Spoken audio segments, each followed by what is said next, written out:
Critical thinking will upgrade your mind from irrational to rational. If conformity is a prison, then critical thinking will free your mind. But how can you set your mind free? And how can you find the lies in what you believe? As we go through the chapters ahead, we will cover what thinking is and its effect on your emotions, how your ego keeps you in denial, how to detect deception in society, and unveil the hidden power structures of dominance and submission. From the objective to the subjective, assumptions and inferences, no matter who you are or what you do, going deep into the mind will reveal better ways of planning, problem solving, and decision making. The time has come for your mind to ascend, to take off, and gain altitude as you become a critical thinker.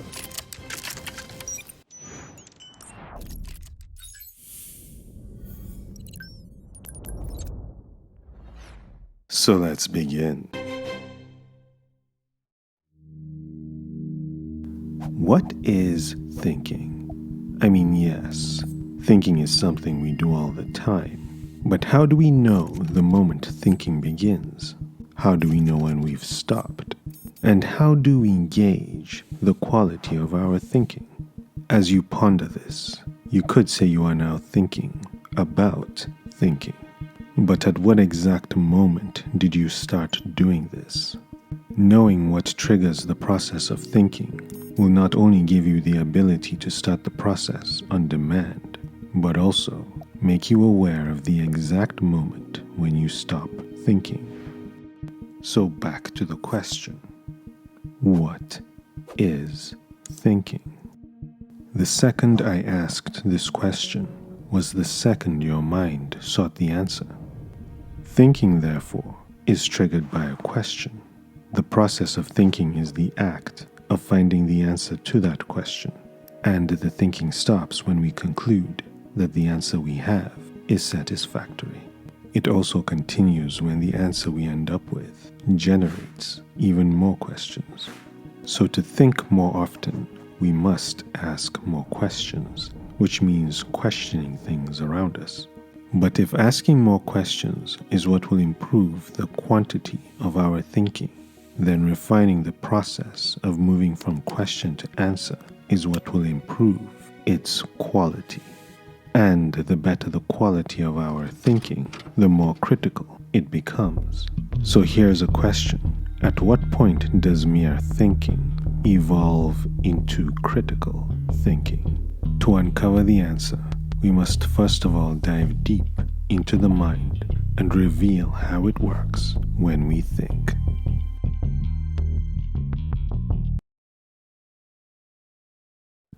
Thinking, feeling, wanting. Most of our thinking is done subconsciously, outside our awareness. This makes our thinking uncritical. But why? Whenever we think, we do three things simultaneously. We think, we feel, and we want things. Together, these three things are intertwined in a way that has driven everything we have ever done in our lives. But how do they work together? Thinking creates meaning by making sense of what we experience. The meaning is based on how we relate to the event. If the event affects us, it's meaningful, and if it doesn't, it's not. The meaning we give things is not always accurate because of how we uncritically evaluate them. This brings us to the next thing, feeling. If something feels good, we go for it, and if it feels bad, we abandon it. This is an unreliable form of evaluation because what feels good can be bad, and what feels bad can be good. As important as our emotions may be, relying on them exclusively is a problem, especially since how we feel is so closely tethered to what we want. And lastly, wanting. This is the predetermined thing we desire. Our goals, our motives, our purpose. We either want something we don't have or want to get rid of something we don't want. But The problem here is this: what we want is not always the same as what we need. If all three things are important, then why focus on thinking? It's because how you think controls how you feel and what you want. So to be in control of yourself requires you be in control of your thinking. And if you're not in control of your thinking, then it means that external forces are controlling you, influencing you, telling you how to feel and what to want. When the above three combine, they triangulate in our subconscious and work together to form our worldview.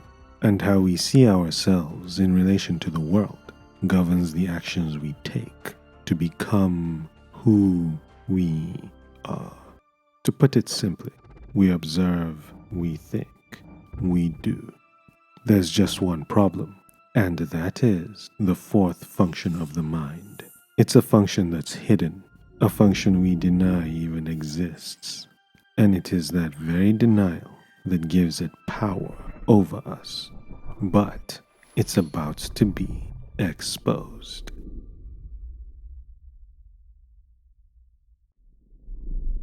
The ego in denial.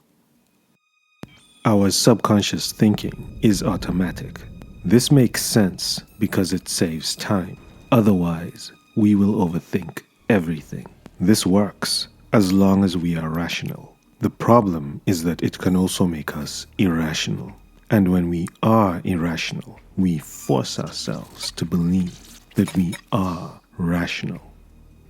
The brain is an answer-seeking machine, but you cannot trust it because it prioritizes getting a self-serving answer instead of an answer that accurately represents reality. So we don't believe what we see. Instead, we see what we have already decided to believe. The part of us that observes reality is called the self, or the ego. Our irrational thinking makes us see our ego as the center of the world. When we do this, our thinking becomes egocentric. And our egocentrism is what keeps us in denial.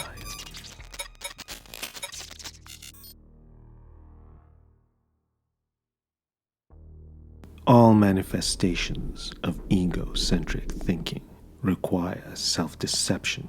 Otherwise, the mind will immediately recognize them as irrational, dysfunctional, and absurd.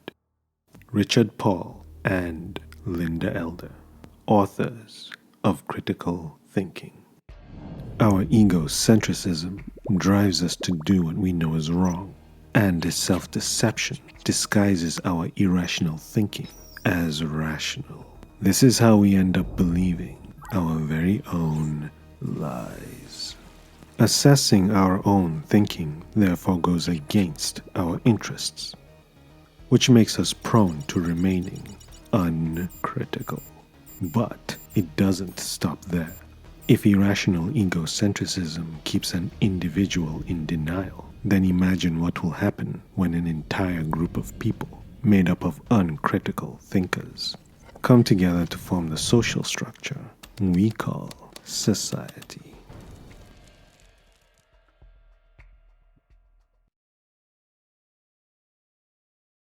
The hive mind. Social circles give us a peer group and a sense of belonging. But all those social benefits come with a price, and that price is conformity. Conformity in and of itself is not a bad thing. It actually can be good. A group with standards of good character is right to maintain them as a condition for acceptance. Such groups expect the best of us and help us grow. But conformity has a dark side. When the condition for acceptance demands we echo the same words, echo the same beliefs, and echo the same thinking, conformity then takes the form of an echo chamber that imprisons us. Irrational thinking leads to unreasonable behavior, And just like egocentrism, the social group sees itself as the center of the world. As a group, their worldview is no longer egocentric, but rather sociocentric and riddled with self-deception.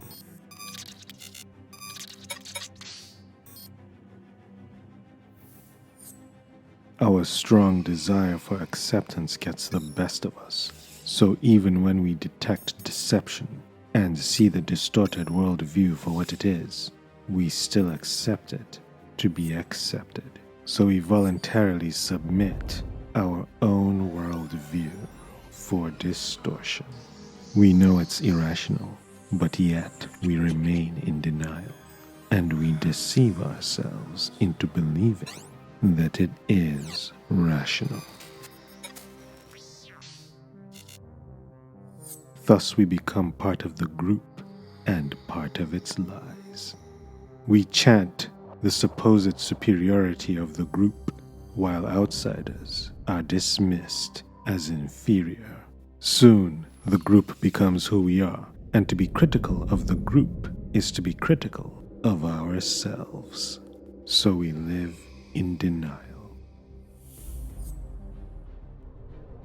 The group is funneled down a predetermined path, told what to think, what to feel, and what to want. All this is done through shared self-deception.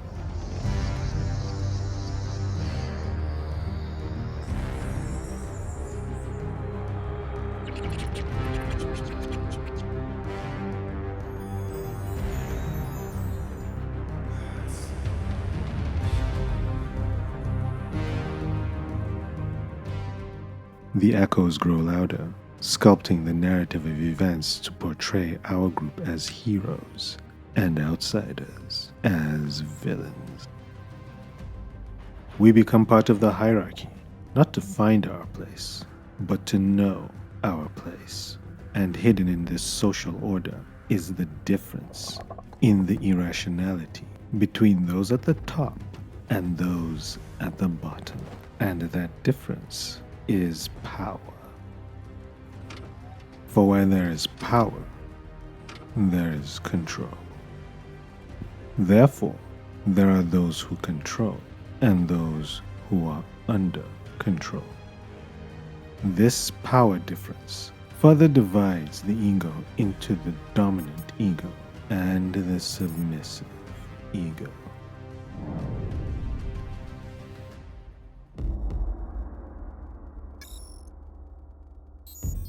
The dominant ego believes might makes right. Force is used either with an iron fist or with a velvet glove to make others submit.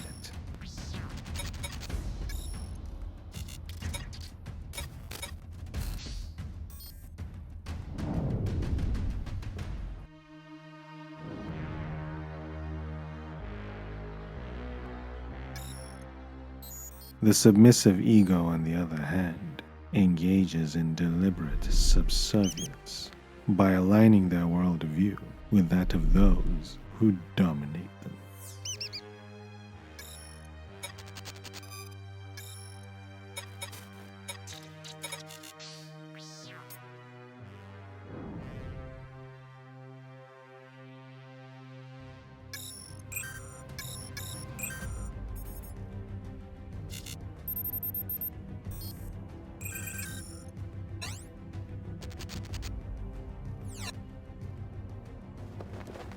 Those at the top make plans for themselves, and they strategize around the conformity of those at the bottom. The ignorance of the many becomes an asset to the few.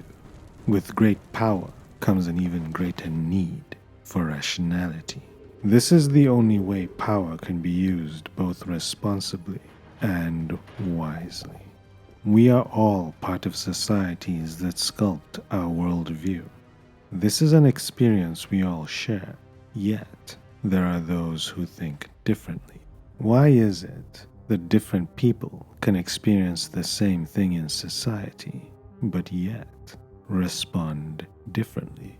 The answer lies in how we think about what we experience. But what is an experience anyway? Knowing what an experience is will reveal the secret behind why some conform, while others think for themselves.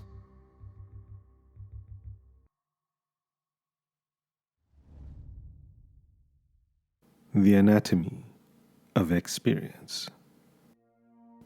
Many people think an experience is something that happens externally. That is only half true. The other half of experience happens internally.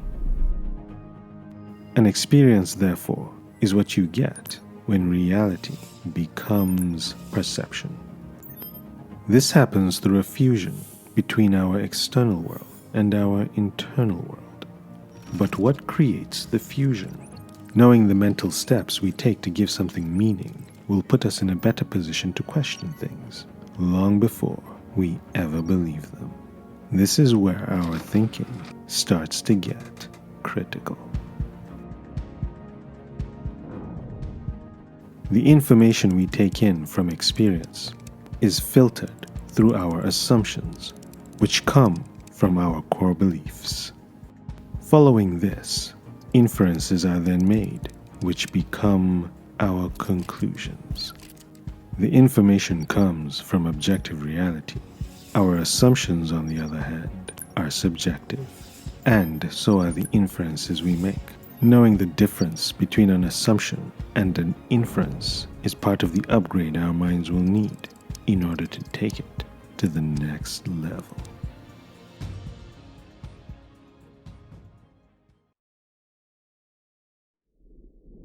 Assumptions and inferences.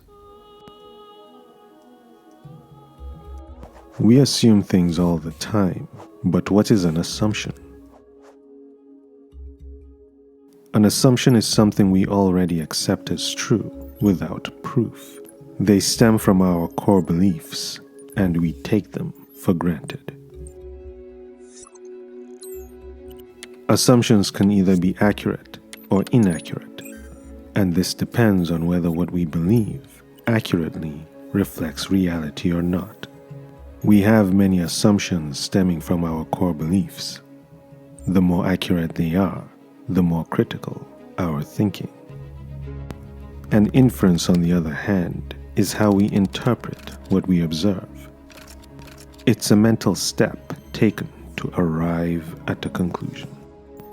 And the inferences we make are heavily influenced by our assumptions.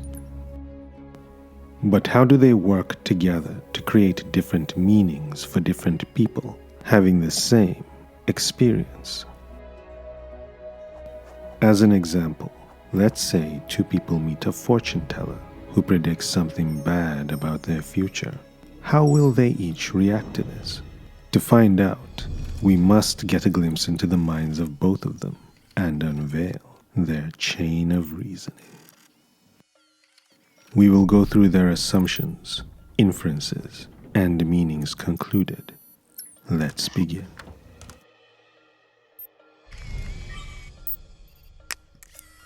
The first person makes the assumption that this fortune teller can tell the future.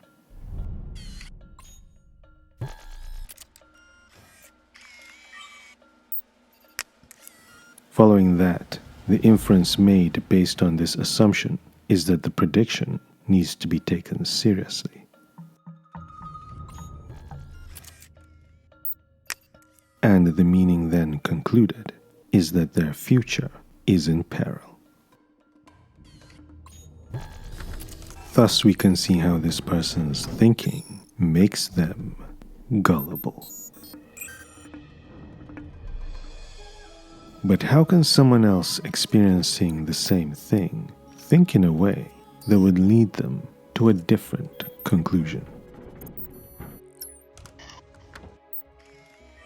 With the second person, the assumption made is that this fortune teller is a fraud.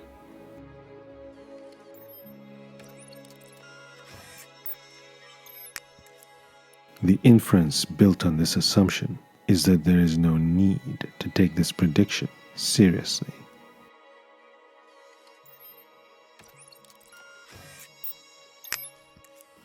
And the meaning concluded is that no one knows their future. This line of reasoning makes this person skeptic. Different people react differently to different things because we are all different in our core beliefs, in our assumptions, the inferences we make, and therefore the conclusions we arrive at. But there's yet another thing that affects our thinking.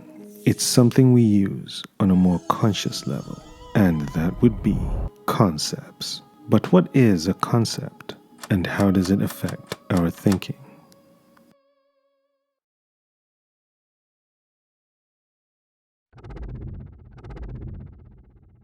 The concept of concepts. Concepts are abstract ideas we use to give a framework to information. They are the theories, principles, definitions, and metaphors that we use to make sense of things. But most of all, they are also part of how we give meaning to experiences. Let us use another example. If two people experience a tragedy, let's say they both hear that their house has burnt down, how will the use of different concepts make them react differently to this information? Let's start with the first person. The information is framed in the mind of this person as follows: Fire from hell destroyed my home. The concepts employed to frame this information are ones of destruction and damnation.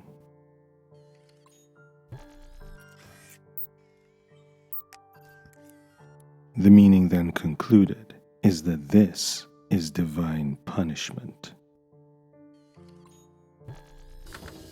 This conclusion makes this person a pessimist.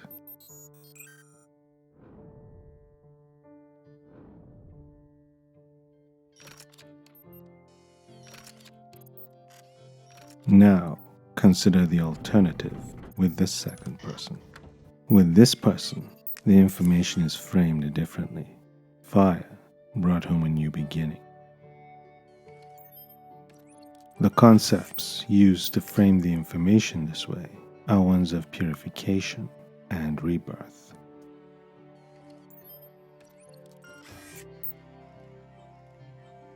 The meaning thus concluded is this: I will rise like a phoenix. Our second person is clearly an optimist.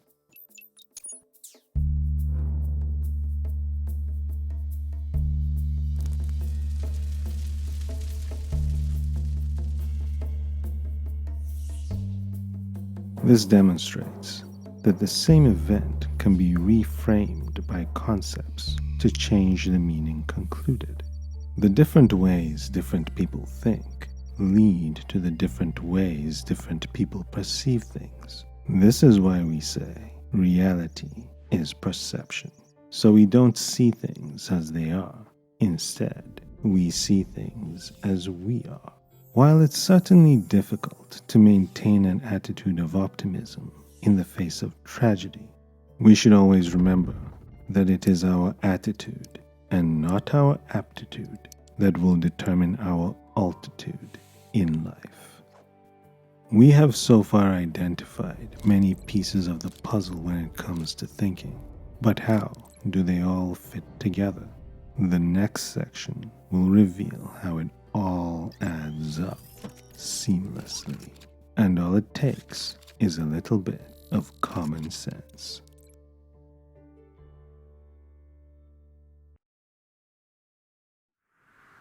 Using common sense. We started this video by defining thinking as the mental process of moving from question to answer. But now that we have begun to think critically, we can upgrade our thinking by taking additional parts of it into account. And now it's time to put it all together. To begin, we apply the best form of rationality, common sense. using common sense, we will walk through the mental steps taken when thinking and show how one step gracefully flows into the next. This will reveal how the mind can think critically in a way that is both seamless and natural. Everything starts with a purpose, including thinking. This is the very thing that drives us to know things in the first place.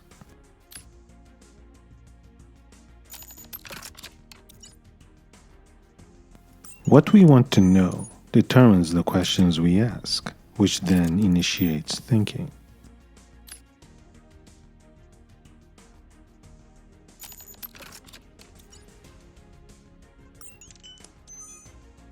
The questions we ask then determines the information we seek to answer them.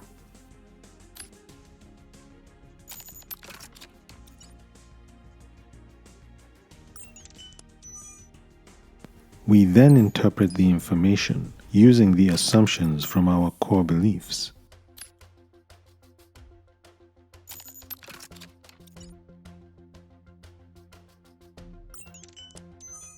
We also use concepts to frame our understanding of the information.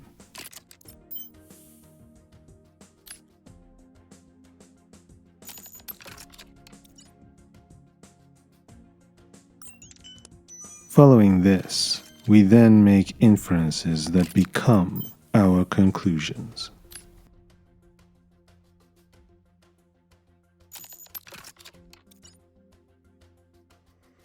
And acting on those conclusions leads to consequences that have a domino effect in the real world.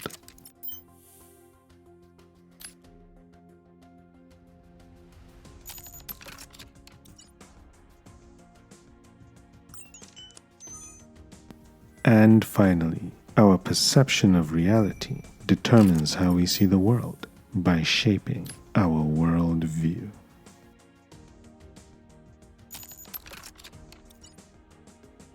This mental sequence depicts the analysis of thought. And when thinking has been analyzed, we think critically. But analysis alone can only get us so far. And for us to truly think critically, we must evaluate our thinking to make sure it is up to standard. The question is, what are the standards of thinking? And how do we apply them as we think?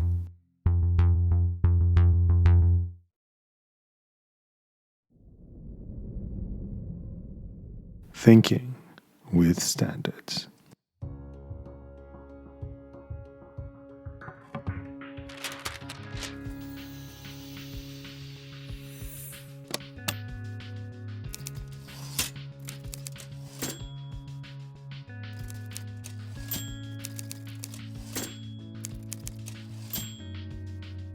What is evaluation?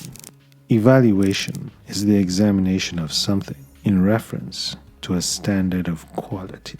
This standard of quality is made up of criteria that serve as requirements. But what kind of criteria will we use to evaluate thinking?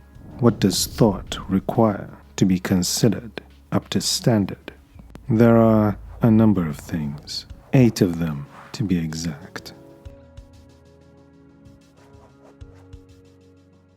The first thing thinking needs is crystal clarity.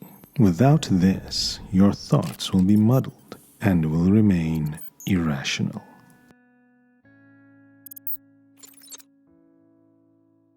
Once you are clear on your thinking, you then need to determine its accuracy. Are your facts right or wrong? If they're wrong, there's no point moving forward.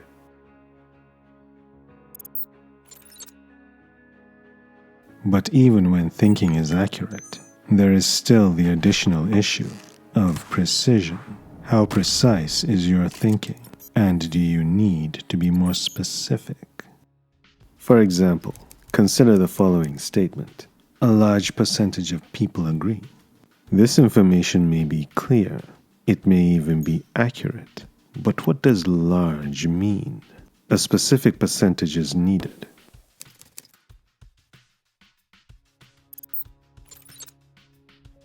Meeting the first three standards will lead us to focus on the next thing: importance. How important is what you are thinking about? Does it take top priority? Or is there something else that warrants your attention?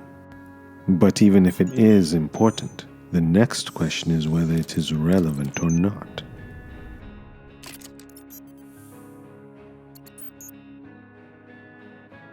For example, airline passengers may not need to know how to fly a plane.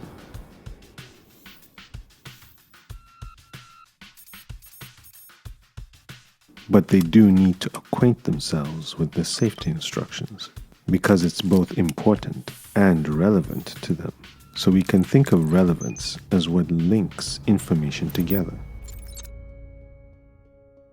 As you improve the quality of your thinking, you will find that it also needs to be multidimensional. You do this by adding both depth and breadth to your thinking. Have you considered depth, or are you just scratching the surface? We all have a tendency to focus on the tip of the iceberg. Going deeper reveals complexities yet to be considered. Giving your thinking breadth broadens its scope and leads to the discovery of alternatives. This is especially true when brainstorming or coming up with contingencies when planning. Moving on, your thinking must also be logical, because without logical consistency, it won't make sense.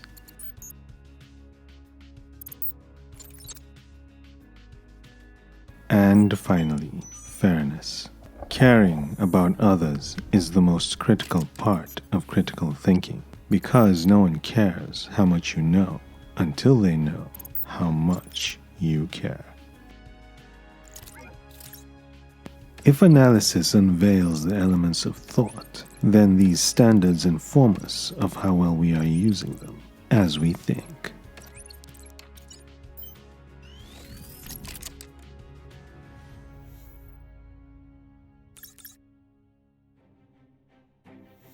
The analysis and evaluation of our thoughts is what takes us from mere thinking to critical thinking. Our mind is now upgraded, and it's time to put it to the test. And what better way to do that than to question the distorted worldview that social structures have used to enslave us?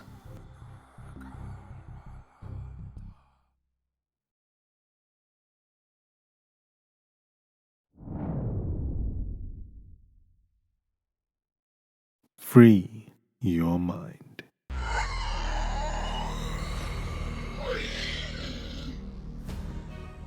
It's time, and you are ready.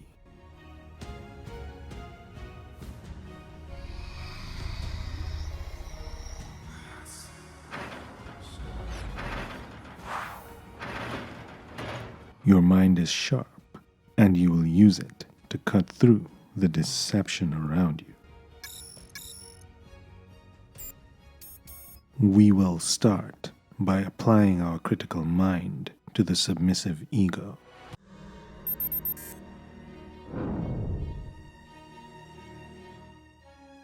Here, we will both analyze and evaluate the reasoning that drives the submissive ego. We start with analysis.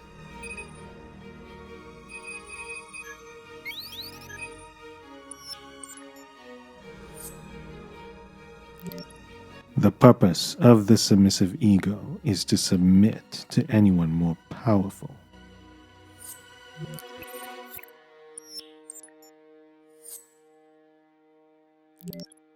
The question asked is, how can powerful people like and accept me?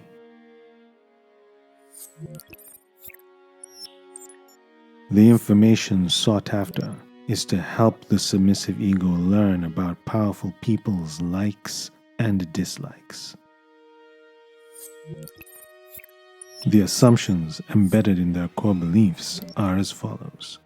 Only those with power are valuable, and being close to power gives you self-worth. The concepts employed to further their endeavor include flattery, performative allegiance, and servitude. The inferences and conclusions arrived at lead to the submissive ego seeing itself as powerless and seeing itself as inferior. As a consequence, the submissive ego needs approval for validation, is spiteful when rejected, and is not self-reliant. And finally, the worldview formulated as a result is one where power is worshipped, is put in their place, and knows their place. And now for evaluation. If you can analyze your thinking, then it means it has passed the test of clarity.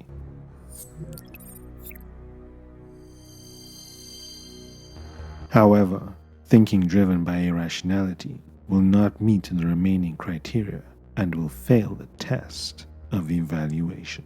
So in the interest of time, we will not be going through all of them one by one.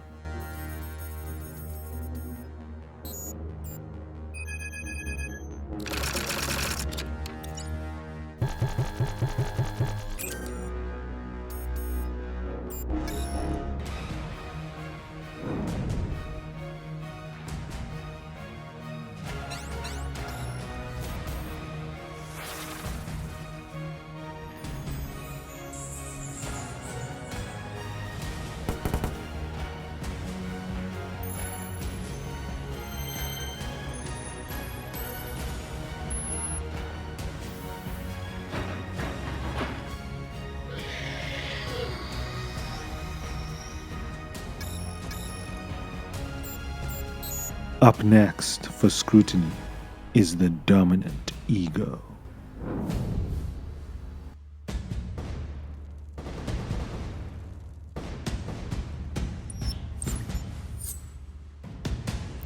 The purpose of the dominant ego is to bend others to their will.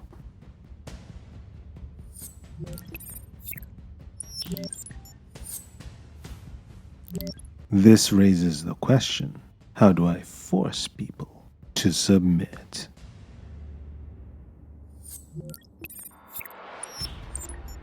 Information is then acquired to study people's vulnerabilities for exploitation.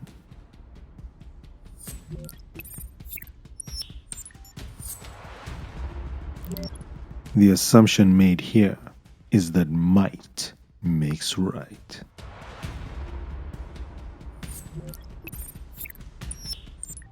While the concepts employed are those of subjugation, coercion, and intimidation. The inference and conclusion made is that one must be powerful and keep others weak. As a consequence, power becomes a measure of self-worth, and fear of betrayal leads to paranoia. The worldview that results is that life is a zero-sum game, so the dominant ego tells itself, I win when others lose.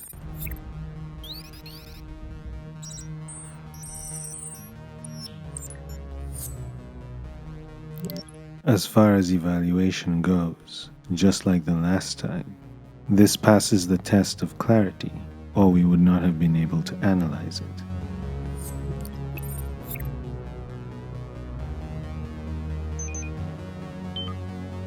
However, it still fails to meet the other standards of thinking.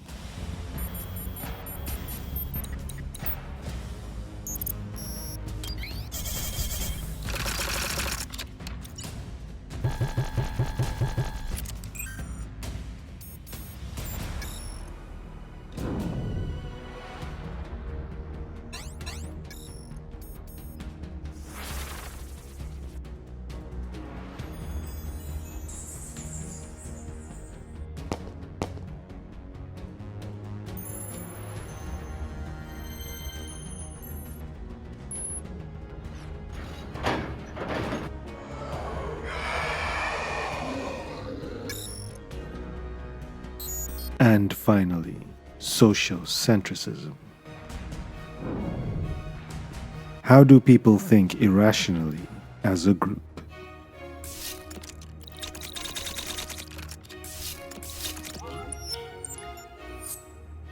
The purpose of the group is to maintain cohesion and conformity.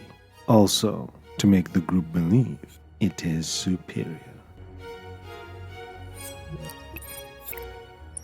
The questions asked are, how do we highlight our strengths?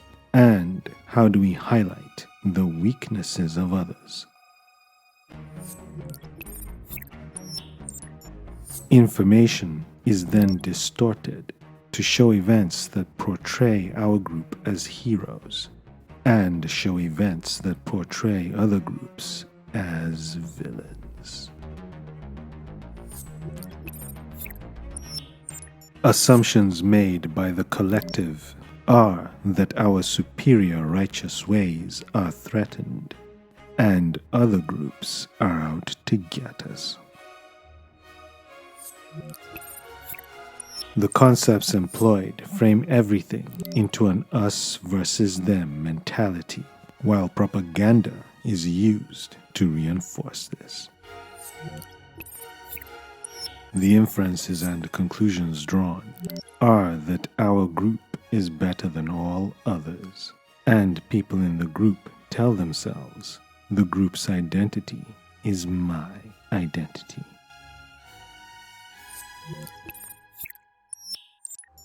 As a consequence, the leader of our group is idolized, while the leaders of other groups are demonized. The worldview then held by each member of the group is that we are the gold standard everyone else must measure up to.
There appears to be a problem, and I know exactly what it is.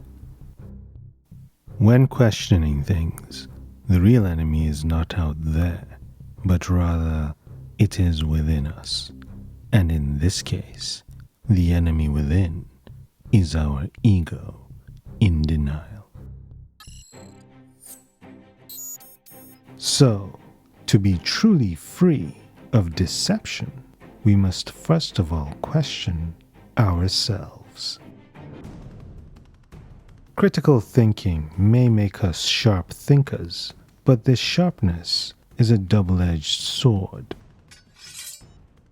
On the one hand, it helps us see through the deception of others. But on the other hand, it makes us more sophisticated at deceiving ourselves.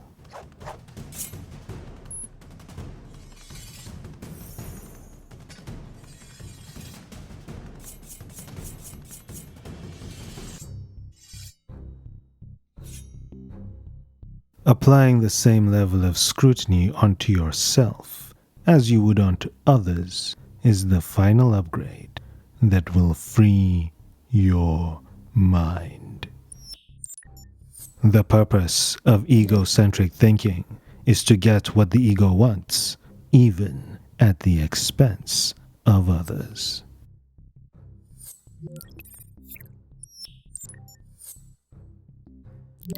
The ego then asks itself the question, how can I always get my way?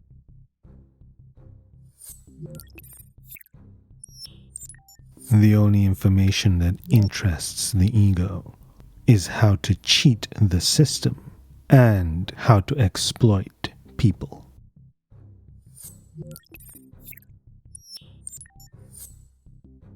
The ego's assumptions include, it's everyone for themselves, and I am better than others.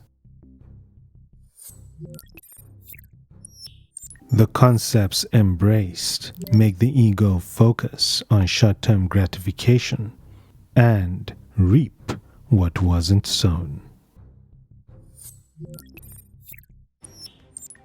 The inferences and conclusions made are, if I can take it, it's mine, and if I can get away with it, it's fine.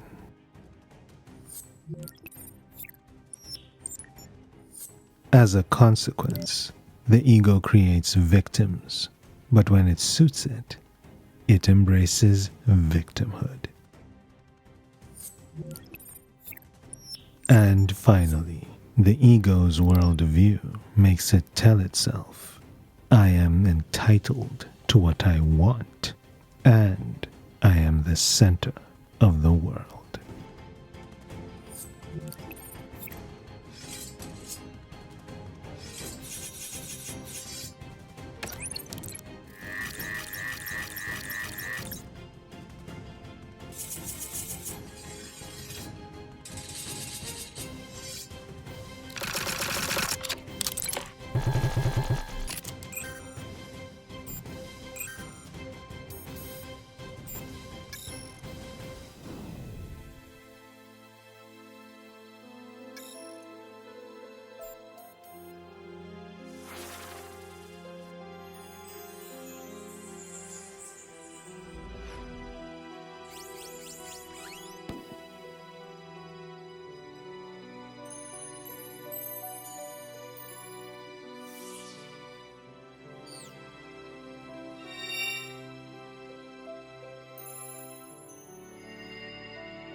Life is full of things we don't want to see.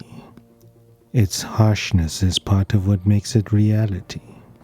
But there's hope in overcoming things through rationality. To do this, we first of all need to see the world with crystal clarity.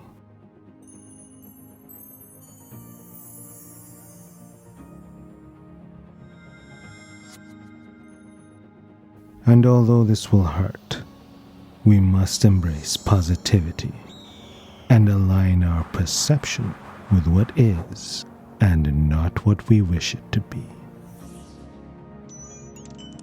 This is what it means for me and for you to think critically.